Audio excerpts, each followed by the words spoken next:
pase, pierna derecha, directo al arco, ¡golazo! ¡Golazo!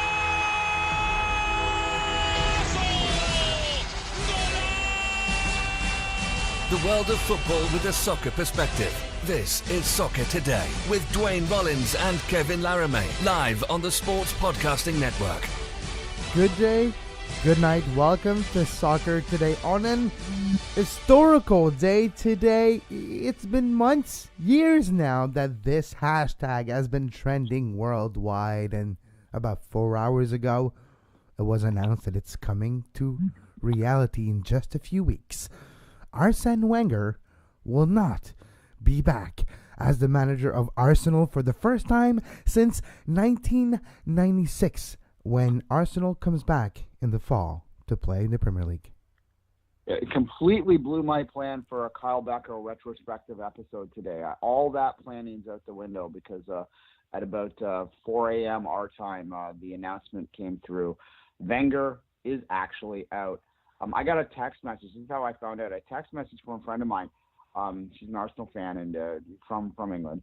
And she sent me the link. And I looked at it kind of groggy-eyed, at 6:30 or so when I noticed that it came through. And I sort of just assumed that it was more rumor pieces that she was sending me, because she'll just send me random rumor pieces for some reason, because that's, how our friendship works. But then I woke up fully an hour later and I was like, oh, wait, this is real.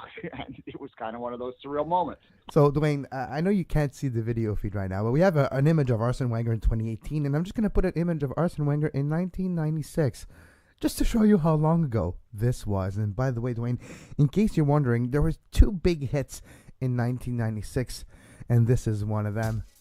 Tony Braxton, You're Making Me High. This was number one when Arsene Wenger was named manager of Arsenal. And you know what movie was number one in 1996, Duane?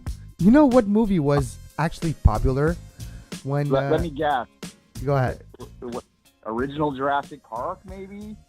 No. That was 93. Mission Impossible came out in May 26, 1996. Twister with Ellen Hunt. What a terrible movie. Primal Fear.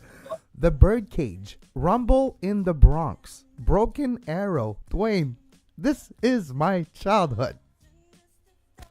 Kevin, in 1996, I was only 1 year removed from playing competitively in the sport of soccer. I was a young person in 1996. This is surreal. I remember when Alex Ferguson left, and obviously I have a little bit more partisan relationships with Ferguson. I was able to take a step back and sort of look at his career journalistically, but I ultimately am always going to have a little bit of blue in me. So I don't know how objective I completely was then, but certainly it was surreal to watch him move. And this is the closest thing we have to that. I mean, Alex Ferguson looked like he was part of the wallpaper at United, and we didn't think he'd ever leave, but then suddenly he did, and it was quickly like this. Wenger obviously had the pressure for many years now. So, I saw someone tweet out that it was both not surprising and shocking all at once, and it's rare that you have an announcement like that. Just before we continue, I'm just going to read quickly a bit of Arsene Wenger's history. He's so associated with the team that it's hard to say Arsene without saying Arsenal, but I'm going to try real hard. And this is off Wikipedia. It's just a little bit of an overview of his coaching career, because remember Arsenal since 1996, but there's a lot more to it. And by the way, if you didn't know, Arsene Wenger is one of those prototypical type of manager that never really was good at playing soccer. His playing career in the senior level was from 1969 to 1981 for a total of 67 games, 4 goals. He played for Mudzig, Mulhouse, ASPV Strasbourg, and Strasbourg, either in the 3rd, 2nd, and 1st division, but never really into a place in France that got himself into a recognized football player or known or popular or even good. He was never one of those instances, but knowing that his playing career was coming to an end, he got himself a manager license in 1981, and he worked hard, and in 1984 got himself his first chance at Nancy, and it didn't necessarily especially go well, but it went well enough for him to get an opportunity with a little higher up club known as Monaco, a very well-known club in the Principality. Especially back then, yeah. Yeah, especially back then. Well, then or now, there was a gap of 20 years that were terrible, but that changed. 1995-96, he went to Japan, Nagoya Grampus Height, and this is in the J League. It was the beginning of the J League at that point, and he got himself another weapon in his arsenal. No pun intended. Actually, I should say pun intended. He got himself more experience, but it was a big surprise still in 1996, knowing how big Arsenal still is today, but how big it was in the mid-90s. It was a bit of a surprise to have not an unknown coach, but a coach that would be seen as a lower type of manager to take over. But look at that. 22 years later, he's leaving, and the best moment in the history of Arsenal Football Club, have to say, happened under his watch. No, for sure. I mean, he's almost equaled the rest of it. I saw a lot of tweets, obviously, out there today. Someone that I don't know off the top of my head, I can't remember who it was, but it was someone that I know of from Twitter and all that has, comments in soccer all the time. And they said, when I was little, I thought that Arsenal was named for Arsene Wenger. And that's, right? I mean, and it speaks both to the fact that he's been there for so long that someone now that's, commenting professionally in the game was a child, to the point that you'd have that kind of thinking in 1996. And of course it would. That's 22 years ago. So yeah, it's been a remarkable run. And look, I'm glad we said this. We talked a lot about the Wenger out stuff, particularly I think 2 years ago when we first did the show. I mean, it was like almost a weekly, segment, right? And I thought at that time there was a legitimate chance that they might actually fire him. And we kept saying, just step aside. Because if you step aside, instantly the narrative changes. And you stop talking about the failures and the struggles, and you start remembering the great stuff and remembering how he changed the approach to nutrition, the approach to training, how he brought a very modern approach. It's kind of weird to think of him as a modern manager, but he really was. He was absolutely a modern idea.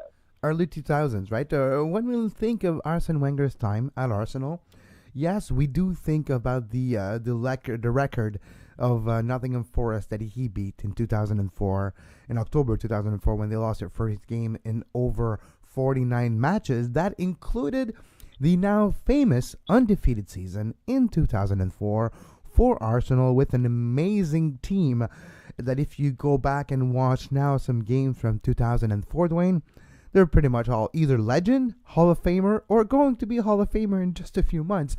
So that team is special to watch. It started before that, though. In 2002, he won the league and cup double, and FA Cup a year later, in 2004, that undefeated league season. So there was great moments for Arsenal. FA Cup success in 2014, 2015, 2017 as well. The relocation of the club to Emirates Stadium. The Emirates Stadium is the house that Arsene built. I don't care if you like Arsene Wenger or not, because of his success that he had since 1996, the amount of profitability that he has been able to do as a manager. This is one part of the job that we always not necessarily put a lot of attention on it, but how he take 2018-17 out of the equation with the Sanchez and all that. Outside of this, his transfer track record, if you look at the money and the money he made, he built Emirates Stadium. And those little details of his tenure for the teacher, for the professeur, well, he's one of the best England I've seen, I have to say. Well, yeah, for sure. I mean, look, there's a bit of an irony there that when we, talk about the end, and we do need to talk about the end of the tenure in a moment, the fact that you're right, he was great on the business side of things, and there's a bit of an irony in that some of the suggestions coming out of the UK today is that ultimately what is bringing an end to his tenure are business considerations. They were losing season ticket holders over the lack of success in recent years, right? So there's a bit of an irony there, but yeah, he was, and I always used to joke, and it was only half a joke, that this is a guy that really was born to manage in Major League Soccer with all the weird rules and trying to get value out of signings and all that sort of stuff. I think he probably would have had a mind that really would have wrapped itself around MLS's rules and would have embraced them and been quite successful in there. Obviously, you're never going to leave Arsenal for Major League Soccer. That's not be silly in those kind of conversations. But certainly that was kind of how he approached things. He found value in signings. But that said, to go back to his greatest success, he managed the Invincibles. And the longer that goes, the longer we move away from that era, and many of us that are listening to this that are around my age or a little younger, probably that's, a lot of origin stories start with that season. There's a lot of people, I think, that it got attention in the mainstream media outside of traditional soccer hotbeds, and I think that really, if you trace a lot of people's support of Arsenal, particularly Arsenal supporters, but even just support of the sport in general, you can trace it back to those years, and they started to get regular TV appearances here, and then they started to get a general sort of understanding outside of traditional soccer areas, and that team was special, and what they did was special, and the further we get from it, the more respect you have to give it. I watched, this year right now, a team that might very well break the all-time points record. In fact, I'd say it's public favorite to do that in Manchester City. Watched them week in, week out, and they went a long stretch without losing, but I can't comprehend going an entire season having watched such a good team this year fail to do it, and how Wenger was able to manage that team and go through the ups and downs. And obviously he didn't win the cups, but certainly, to go and do that is something very special, and that is his crowning achievement. That is ultimately what you should be thinking of when you're thinking of Wenger. We'll talk about the end in a minute, but certainly that season was incredible and should be remembered as one of the greatest sporting seasons. Forget soccer. Forget soccer. Yeah. So from the beginning of 2004 till October 2004, 49 undefeated matches. 49. That's an entire Premier League season and then some. So yeah, that is maybe the greatest achievement. And I've changed the image from 1996 Wenger to 2018 Wenger. Anxious, old, and maybe a bit out of touch, which leads us to the last 2 years. They were difficult for Arsenal the last 2 years. Maybe the last 2 years, the worst years of his tenure as manager of Arsenal. There's a difference of philosophies from the top players that he had of the Sanchez. The way the Alexis Sanchez was dealt with the situation behind the scenes led to this moment as well. And there's a few others. There's Giroud and others. So, yes, Aubameyang is a great signing. We'll see if it pans out. With Ozil, could be great. Yes, I agree. But when we're looking at Arsene Wenger over the last 2 years, what is your lasting image? Was it too much that it does affect his legacy, or him stepping away right now, not being canned, but stepping away does protect the legacy? Yeah, I mean, the speculation is that he was told, it was strongly suggested to him to step aside, otherwise he would have to deal with the embarrassment of being let go, and he certainly took the better road. But what's my impression of him? Look, he failed to evolve, and that's a difficult thing to do for anyone who's had success for as long as he did, to realize that both the man management style had to change. And this isn't like a millennials ruined conversation I'm having here, but the reality is players that are 20 now are different to manage than players that are 20 years ago, and who were different to manage than players that were 20 years before that. That's a lot of 20s, but you follow what I'm saying. Every generation is a little bit different, and I'm not sure Wenger completely understood how to deal with this current generation on a man management style. But the bigger failing for him is he failed to adapt to how the Premier League changed in terms of how you had to build a squad with the purchasing and all that. And when he was doing this in the early part of the 2000s, his style, finding value and so on and so forth was the right approach. The Premier League was not the richest league in the world at that point. They were just starting to get into the Euro. It was pre-money, so pre-2004, pre-Abramovich, pre-money for the Premier League, yeah.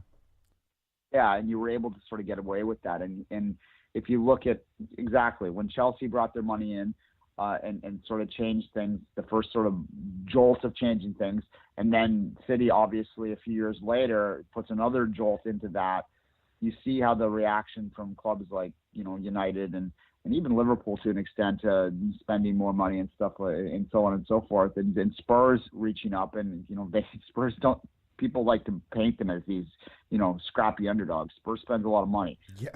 Arsenal never matched them in terms of that ability, and they think it's a testament actually that they were as successful in terms of their, as jokes aside, fourth place trophies, as long as they were, considering the fact that they didn't match that spending and that approach in the transfer market.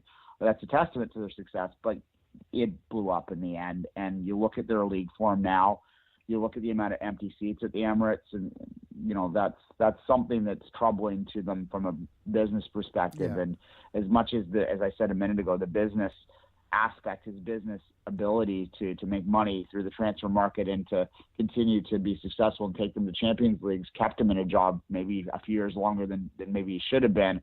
In the end, it was those empty seats. It was Arsenal fan TV. As much as we kind of laugh at that, it was that kind of criticism that was just so constant that eroded the confidence of a fan base that I think ultimately is why they're making this push now. Where they go from here is going to be very interesting to watch. That's my next question, Duane. I was wondering, when we go back to 2013 and when Sir Alex Ferguson left and we had David Moyes of all people coming in, the chosen one, lasted about 8 months, then it was the sacked one.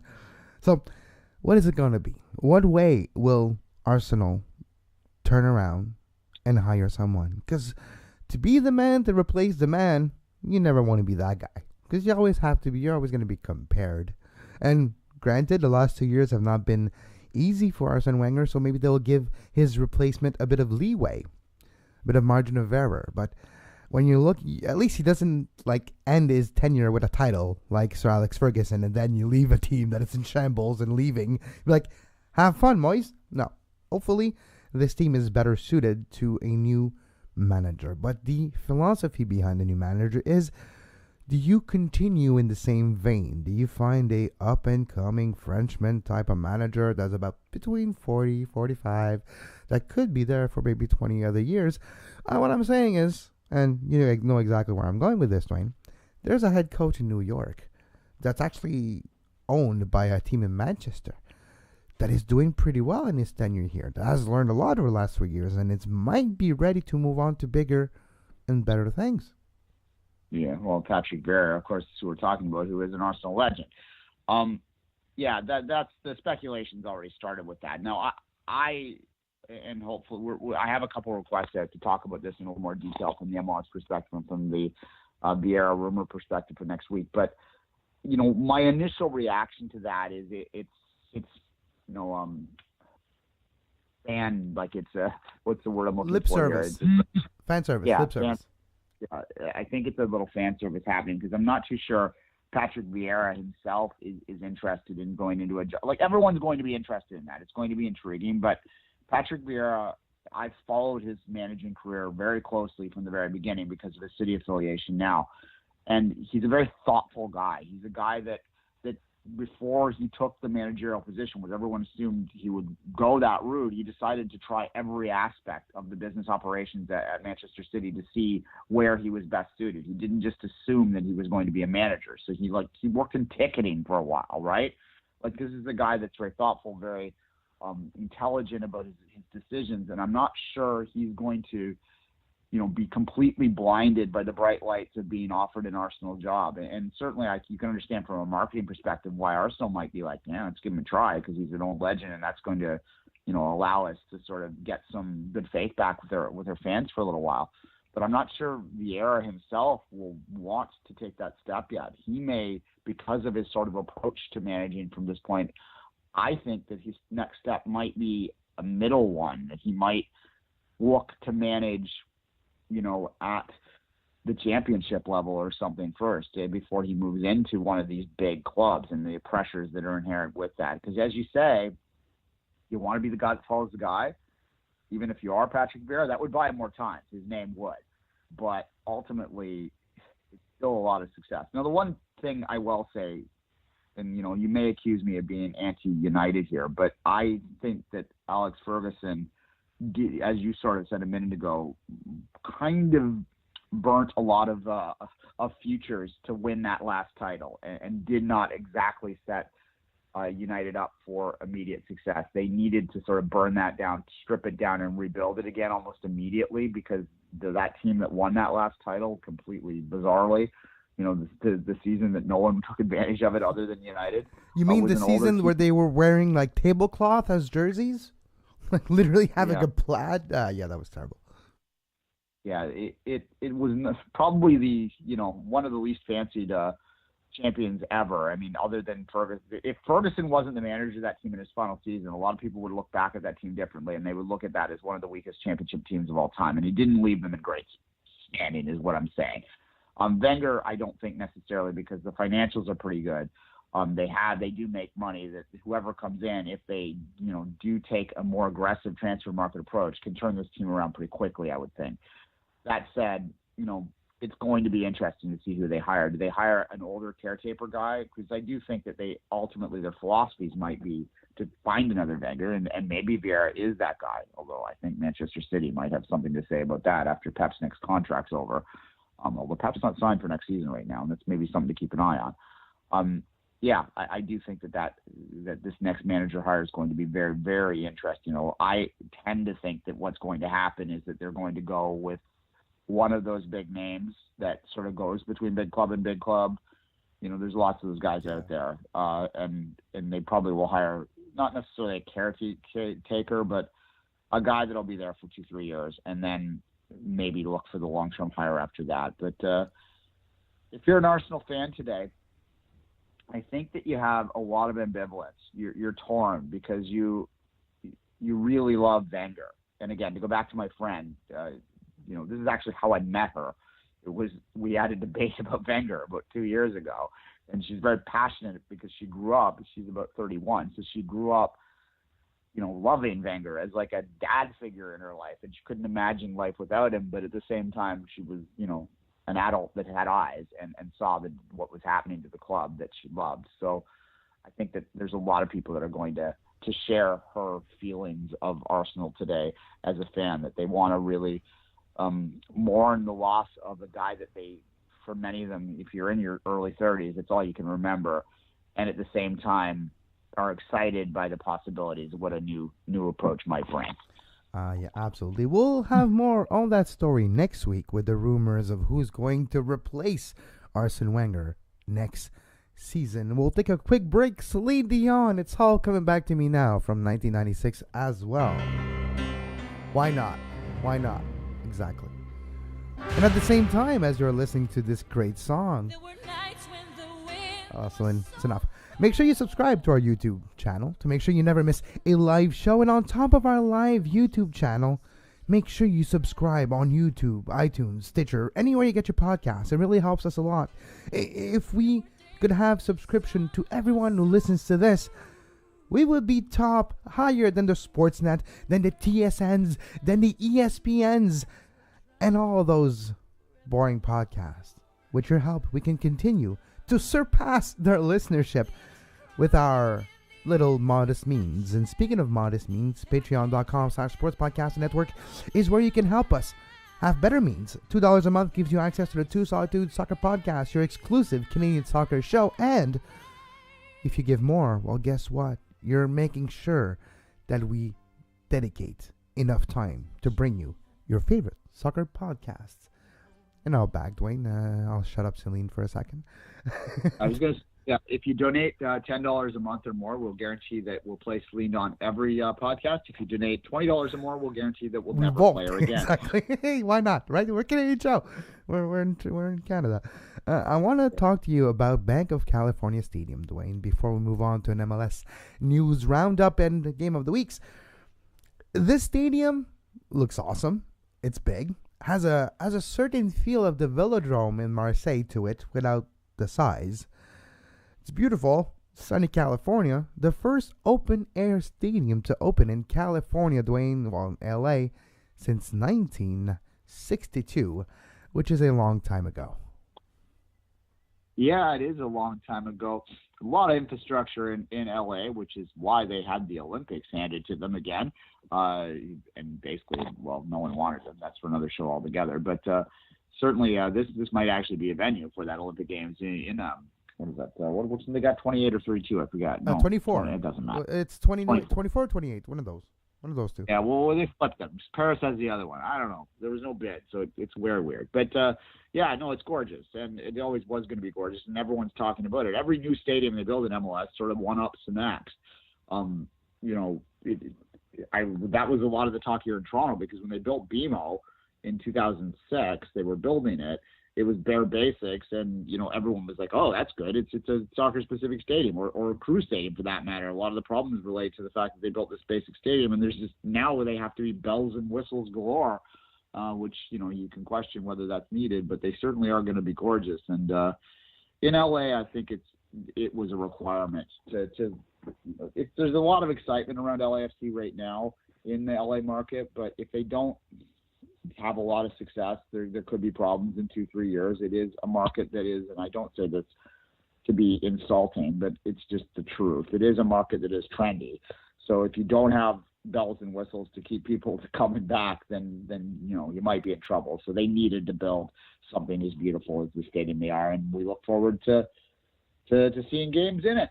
Here's a few details about Bank of California Stadium, located in Exposition Park, the first open-air stadium built in Los Angeles since 1962, built on the site of the former LA Sports Arena, which the LA Sports Arena was one of the most famous arena. And if you go back to the 1980s, that famous boxing match with the guy wearing the fan landed in the damn thing. That was the LA Sports Arena. Leeds Silver Stadium, a seating bowl will be among the steepest in MLS at 34 degrees, which gives a better viewing and better sight of the field for more people. Field will feature 86,000 square feet of natural latitude 36 Bermuda grass, built with 5 million pounds of steel, designed with soccer fans in mind, but will host a variety of community and cultural events. Press facilities including a press box, 3 radio rooms, 2 TV booths, and an interview room, which is actually just very standard, this line here, and there's more than that at Satsupito and majority of the stadiums across MLS. Catering provided by Legends Hospitality and gourmet catering available from world-class chefs at our food hall. Merchandising provided by Fanatics, which is par for the course now. Bank of California Stadium will provide first-class soccer, entertainment, retail, and dining opportunities to LAFC fans and visitors to Expo Park, museums, the University of Southern California, in addition to the local community. The proximity to USC and the Trojans, which are the team of USC, will help, and I wouldn't be surprised at all if we have the soccer side of USC using Bank of California and have a closer partnership between the university and LAFC. Quickly, just to finish with this, anchored the south end of the Figueroa corridor and views from inside the stadium frame the downtown LA skyline. It was designed that from half the stadium you look at the downtown core of LA and see the skyline and get inspired. The design of the stadium creates a European-style soccer experience, like I was saying, like the Velodrome, providing greater intimacy and a concerted effort to bring fans closer to the action. Anyways, the metro accessible along the Expo line. Its closest seat to the field is about 12 feet from the touchline. Supporters' tickets are about $20 per game. The north end of the stadium will be designated the North End. Oh, that's original. And is the first stadium on the West Coast to incorporate safe standing. The North End will feature our first of its kind in the world rail seating system designed by US-based SC Railing. Safe standing provides an opportunity for supporters to stand shoulder to shoulder, creating an electric and unified atmosphere. Just 2 left, Duane. 190,000 square feet of HV roofing to minimize glare and reflect heat. It's not to protect from the elements, because it doesn't really rain in LA. It's to make sure you won't get cooked and burned while watching the game. And last, north and south facing video boards are field level ribbon boards, so you'll have not necessarily a contrast of seeing the fans in the stands and then a big LED screen. No, you see the fans, and if you want to watch the screen, look closer to the field. Yeah, no, it's beautiful. And look, I think the most important aspect to the stadium, though, in terms of LAFC, is its location. And anyone who's LA is one of the few big cities in the United States that I haven't really spent much time in, so I can't really comment other than what I hear. But from what I've heard, it isn't actually that more accessible than Carson is, but there's a symbolicness to it. that makes this feel more like a downtown hipster sort of cool place, whereas the Galaxy are kind of stuck out in the burbs. That's kind of my understanding of this. Yeah, well, So you I think you see the skyline, you see the city from the stadium, and it's accessible by metro rail system. So you don't have to necessarily change the way of public transport there and there to get to Carson, which is what you have to do. It's a bit more accessible, and in the feel of it, it does feel more downtown. You know, downtown LA is not necessarily a downtown that we know of because it's not all in one spot. It's very sprawled, right? In LA, it's very extended, and it's about 90-kilometer radius from the beginning of LA to the end of LA with all the boroughs included. So it is part of LA proper, but not in the middle of where the sky rises are, which what will be what people think of downtown. Look, I mean, again, my understanding of LA, when we think of LA as outsiders, we're thinking of Hollywood, right? We're thinking of the glitz and the glamour. Whereas this strikes me as more of a actual people from LA would consider this like kind of the part of their like central area. You know what I mean? Like it would feel more like theirs than sort of the more touristy aspects of the city. And that's the gig I get. Correct me if I'm wrong, LA, California listeners out there, but that's sort of how I feel. It would feel more authentic to them. And in many ways, the dynamic that I think is going to emerge, and I think this is obvious already, between LAFC and the Galaxy is going to be very similar to what we're seeing in New York, where you have, fans that have been there forever, the old-time guys that sort of have this, grudge against the new fans that never showed up to watch in this quote-unquote suburban area, plus the people that live out there, versus the downtown hipster kind of new fans that sort of embrace this new team. And say what you want about NYCFC, who owns it, how it emerged, how, it seems artificial to people who are Red Bull fans. But the reality is they have a vibrant, big fan base that really is distinctive from the Red Bulls. And that's a good thing. And I think that's part of the location that we're seeing here is going to help that kind of same dynamic emerge between the Galaxy and LAFC. I heard another podcast, Kevin, and this one I didn't completely agree with, that they were arguing that it is already the quote-unquote best rivalry in Major League Soccer. I think that's a little bit centric, but yeah. One game. Sure. One game does not make a... First of all, they never faced in the playoffs. They never faced with the ticket of the best damn rivalry in the league is Montreal-Toronto. I don't care what anybody says. But maybe we're biased too, so that is possible. Yeah. Look, this is a silly debate, but we're a daily soccer show, so silly debates we sometimes have. Yeah, I mean, you got to have a little history behind it before it's a crazy rivalry. Same city, obviously something will emerge there, and it will have elements of that. But there's an historicalness to Toronto-Montreal that almost no one, and I argue no one, but I'll say almost just to be careful, can't match in terms of the cultural and historical tie-ins between the two cities and the historical and cultural and sporting rivalry that's existed in the two cities for hundreds of years. I mean, Seattle-Portland has an element of that, but they don't have the same politics behind it that they do between Toronto and Montreal. And historical aspect, too. There was wars between Toronto and Montreal. There was war, like nation at war with each other. There was some of those wars in the United States, too, but we're not talking about the Civil War here, rivalry between two teams. True solitude, right? Exactly. Yeah. Anyway, so we'll leave that aside. But get back to the stadium. It's beautiful, and a little jealous of it. Although BMO's pretty nice now. You were mentioning how it has like an interview room. I'm thinking like that sounds all sexy and that, but I've been in enough interview rooms in MLS to know that it's just like a room. It's just a room just a room that sometimes they put microphones in chairs in. And sometimes they have like a pull down where you can have the backdrop changes between whoever's playing there. Yeah, exactly. So that's one thing. All right, let's continue with the news, Duane. And this is according to Arcadio Marcoussi, who is the color commentator on the French radio 98.5 FM for the Montreal Impact broadcast. Well, apparently El Nino is negotiating with Montreal. Apparently Fernando Torres and the Montreal Impact and Major League Soccer are negotiating. Apparently there's more than one team. Montreal might be the team with the most amount of advance in those negotiations. We'll see if it happens. Torres wanted $5 million. Would I give $5 million to Torres? No. But you don't sell cheese. That's true. But his skills, what made him a good striker about 8 years ago with Liverpool, and then a bit for Chelsea, and then it's good results for Atleti, but not that much in his second stint with them. You still have a lot of techniques that he has as a striker, and opportunities. If you give him opportunities in front of a goal with the ball at his feet, I wouldn't be surprised if he scores a few. We've seen players coming into this league thinking they were done, like Drogba, like Zlatan after 3, and they're doing great. So maybe El Nino, coming to Montreal. Maybe. Yeah. Well, I mean, look, I don't sell cheese either. For the record, Quebec cheese is worth buying. That's why it makes so much money. It's good cheese. But I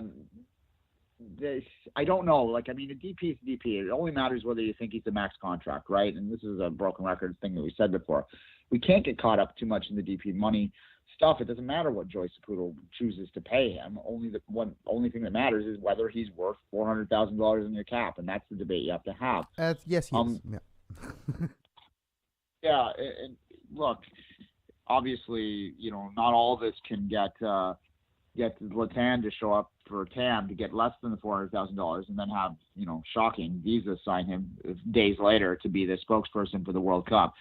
Speaking of which, we didn't talk about that last week. Zlatan put a tweet out that had a Swedish word in it that meant sunshine ahead or something like that when he was talking about playing in the World Cup. So there's your answer. Zlatan's going to Russia, and he's with Visa, so that. But anyway, I don't know, Kevin. You tell me. Is this a position, like, do they need Torres? Is this something they need to get back? Mancosu hasn't panned out in the last year and a half. Not that he hasn't tried, but there's a lack of finish, and you need maybe new blood, and there is a void of goal scoring when Montreal Impact. If it's not Piatti or Vargas this year, it's no one.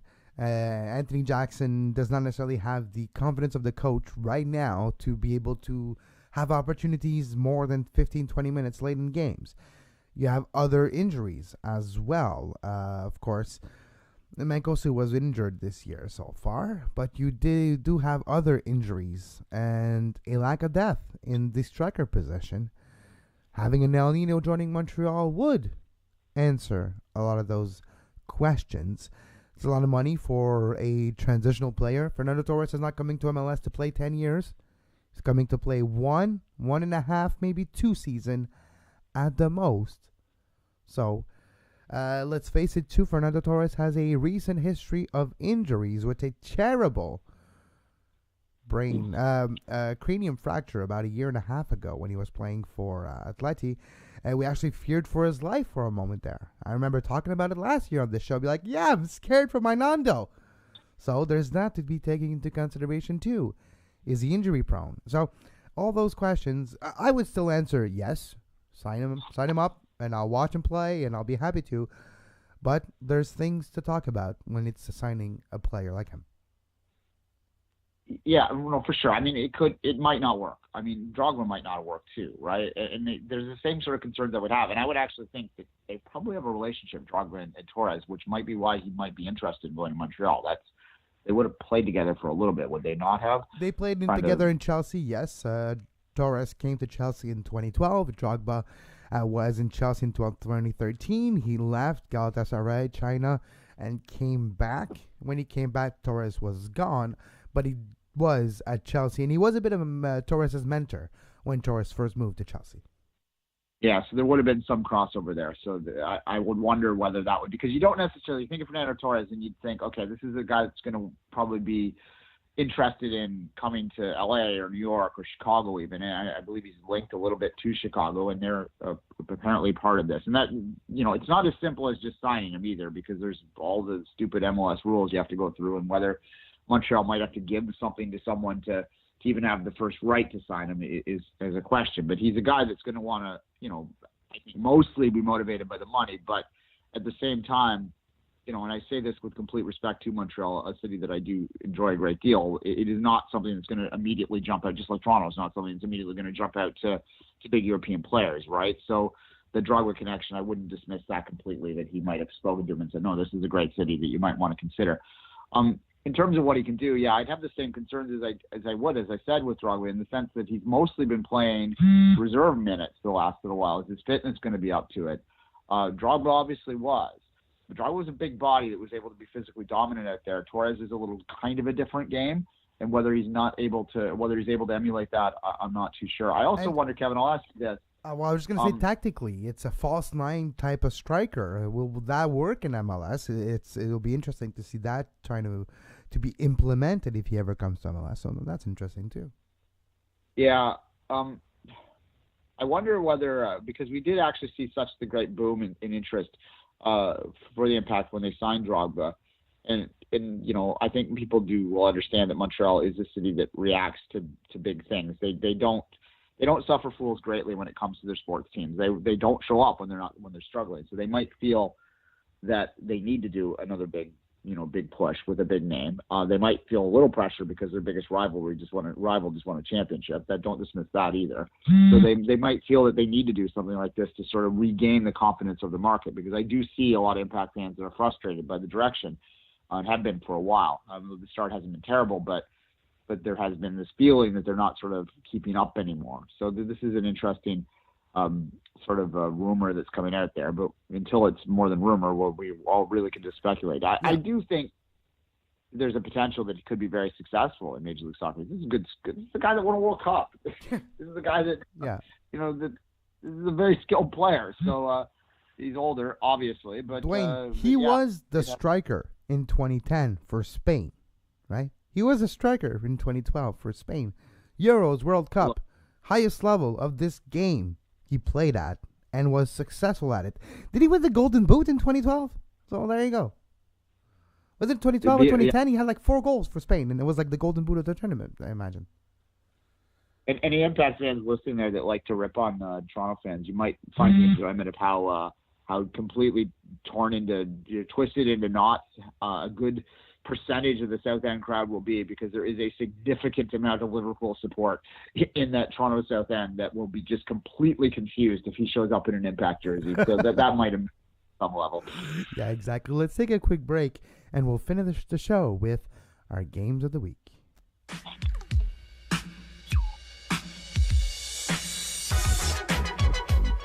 You are listening to Soccer Today. Follow us on Twitter at SoccerTodaySPN and like our Facebook page, facebook.com/Sports Podcasting Network. Patreon.com/Sports Podcasting Network is where you can encourage us to continue to give more and more of ourselves every day. And we're happy to do so. Thanks to all the new listeners, and thanks to all the listeners that have been talking to me recently on social media. Your conversations and encouragement are really working and helping me get out of bed every morning. Now, Duane, let's talk about Major League Soccer. Let's talk about what's coming up this weekend. And there's a game tonight. Vancouver Whitecaps sporting Kansas City in Kansas City. Is it weird that I'm looking forward to this? I guess. Well, Kansas City's number one in the West, and it's a battle for the top of the West. Yeah, well, I think why I'm looking forward to this is for a couple things. Whether Vancouver can adjust from what was a completely dreadful performance last week, without Kamara again, is something that is going to be interesting to me. SKC, as you say, they look like they're Supporter Shield favorites right now. And I say that based on their start and based on what I see as an incredibly weak West this year. And there's, teams that you would have thought would have been more successful are really struggling in the West. And if you combine that with SKC's strong start and you look at their schedule, and the fact that Toronto's dropped so many points, who would be a contender otherwise, you'd have to put them, as to me, maybe the early season Shield favorites right now. So this is an interesting matchup for me in many ways. SKC's got to be your favorite in this, especially with Kai out. I am very interested tactically to see what they do. Whether they start Shea up front, that would be what I would do. Shea's looked good. He's looked lively when they put him in at the top. He's tall. Duane, you've watched Vancouver play over the last few years, all right? Just think that. He's tall, he's good in the air, and he can finish sitters. He's your perfect striker for Vancouver. You're playing basically a bit more complicated style than Route 1. You're booting it in the air, you have a big tall guy, you're going to do well with him. Yeah, you will see what he does there. It's going to be an interesting game to watch for sure. Vancouver signed a young homegrown today too. Don't have my name in front of me, but just want to mention that quick. And so good for them for signing homegrown, because I'm beginning to wonder whether Vancouver was actually prioritizing that aspect of their operations. Alphonso Davies, the dog could have signed Alphonso Davies. That one's obvious, but nice to see them give a kid a chance at any rate. But interesting game tonight for sure. And, moving ahead, also interesting is going to be that Saputo opener, your second home opener. Normally you'd be expecting nice weather, though. It will be nice, though. It'll be like 15 degrees tomorrow, like 10 to 15 degrees Celsius. That's like the first day of spring so far this year in 2018. But it's the return of the General with his Angels, this time to Stade Saputo. LAFC, their first ever visit, their first ever game against Montreal. And it's going to be outdoors at Stade Saputo. The first game, 1 p.m. tomorrow. I'll be there. Come say hi. Come see me on the press box if you're close by. And, of course, what's going to catch all the attention tomorrow is Laurent Simon and his return to Montreal. Is he still bitter? Is he still mad? And all those conversations, that'll happen tomorrow. But Montreal needs to get back on winning ways. And as much as we've seen great result by LAFC with Carlos Vela and Diego Rossi playing well, still an expansion team. And there's no other result acceptable if you're Montreal than a win. Because if you don't win, you're looking at the next 4 games after are not necessarily easy. And yes, it's an outside of conference game. If you lose it, at least your opponent doesn't necessarily get points. But Montreal's next few matches are against Atlanta, and then are against New England at home, Chicago on the road, Philly at home. So you need to beat Philly, you need to beat New England, at least 6 points, but you need to beat LA tomorrow too. Otherwise, you might be below that red line for a little while. Yeah, and I think it's important for fan confidence perspective too to get. They got the good result against Toronto. That would help, obviously. So that was their home opener. This is their. I don't know.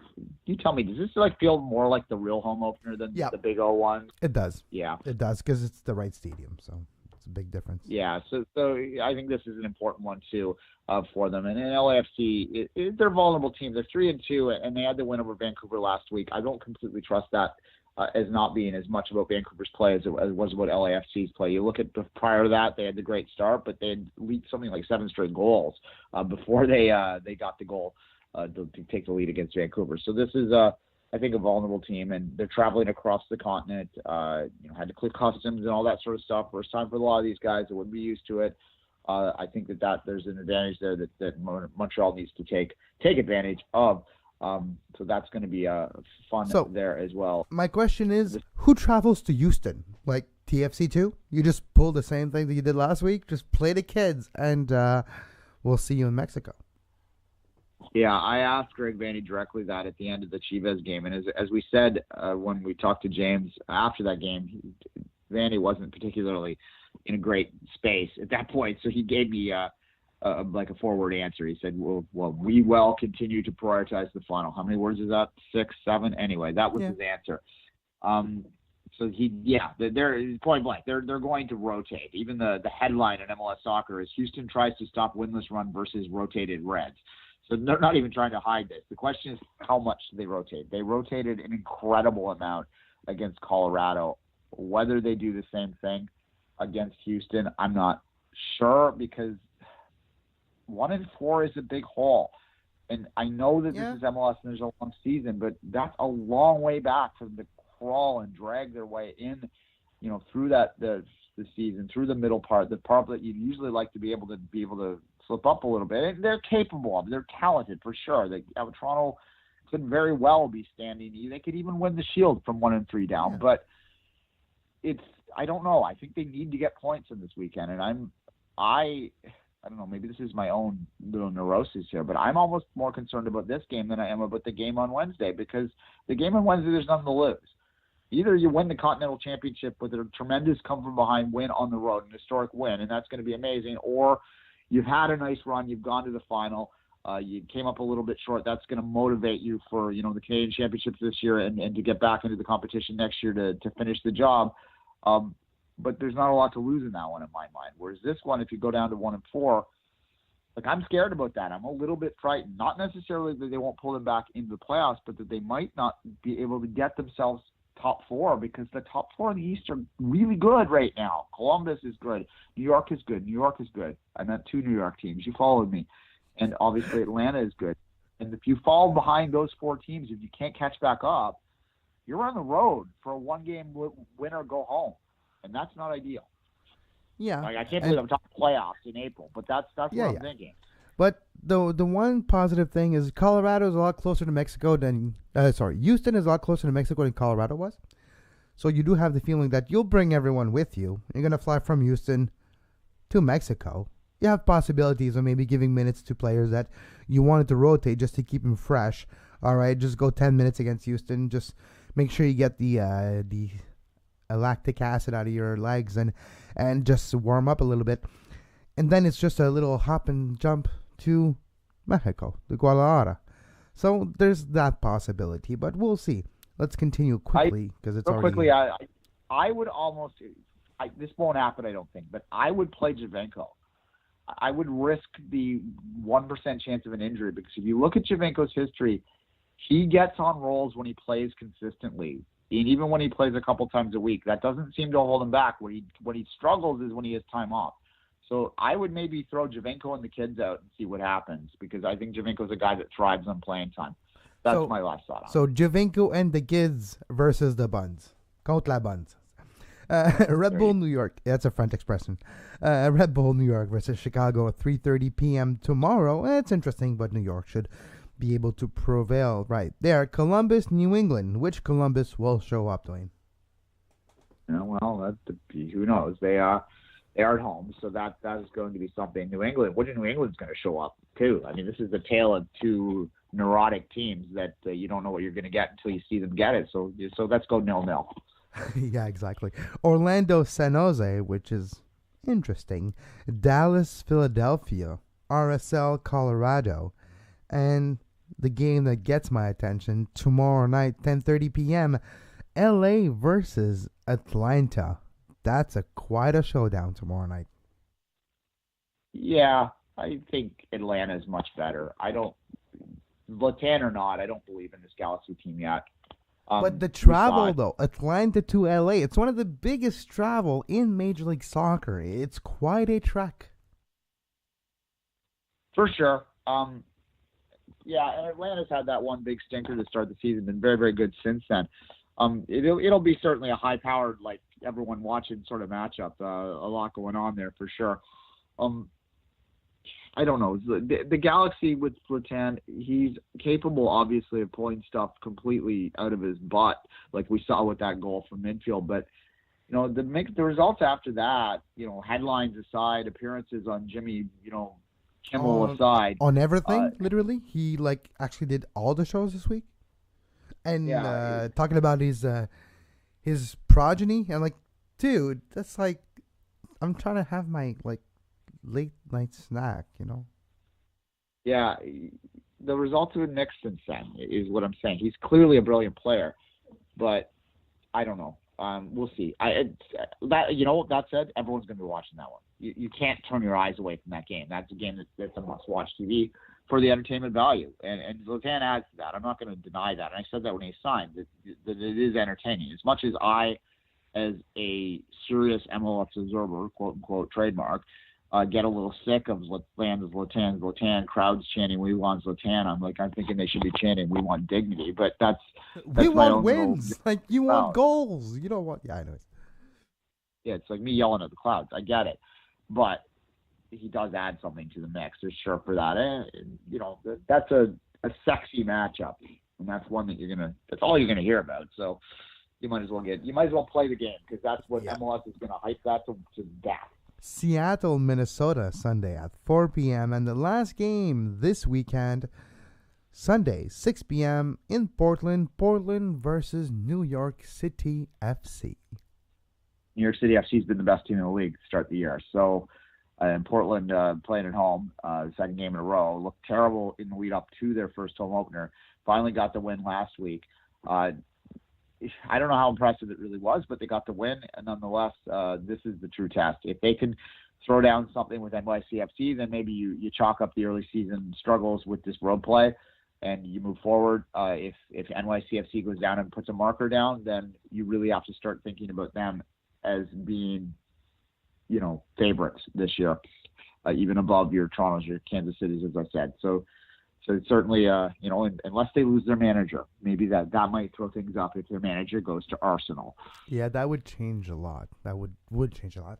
Make sure you follow Duane at 24th Minute and myself at Kev Laramee throughout the weekend to make sure you get our opinion in real time when we watch MLS soccer games.